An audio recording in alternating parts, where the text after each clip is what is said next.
ജനാധിപത്യ വ്യവസ്ഥയിൽ തിരശീലയ്ക്ക് പിന്നിലിരുന്ന് RSS പ്രവർത്തിക്കുന്നു എന്നായിരുന്നു പി ജയരാജന്റെ വിമർശനം. സംസ്ഥാനത്തെ രഹസ്യ പോലീസ് സംവിധാനത്തിന് പോലും RSS പ്രചാരകരെ അറിയില്ല. RSSുകാർ കുറുക്കന്മാരെ പോലെയാണ്.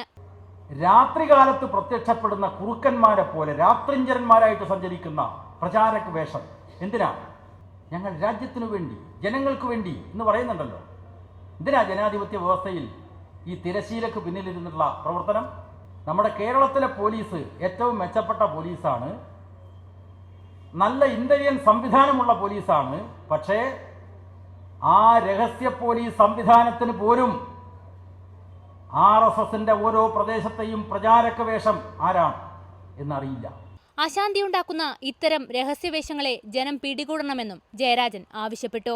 RSS അക്രമങ്ങളുടെ ഭീകരത തുറന്നുകാട്ടി തിരുവനന്തപുരത്ത് CPM സംഘടിപ്പിച്ച ഫോട്ടോ പ്രദർശനത്തിനെത്തിയതായിരുന്നു പി ജയരാജൻ. കലി രക്തദാഹത്തിന്റെ സംഘതാണ്ഡവം എന്ന പേരിലാണ് പ്രദർശനം സംഘടിപ്പിച്ചിട്ടുള്ളത്. വരും മാസങ്ങളിൽ ദില്ലിയിലും ഇത്തരം പ്രദർശനങ്ങൾ സംഘടിപ്പിക്കാനാണ് സംഘാടകരുടെ തീരുമാനം. റിപ്പോർട്ടർ, തിരുവനന്തപുരം.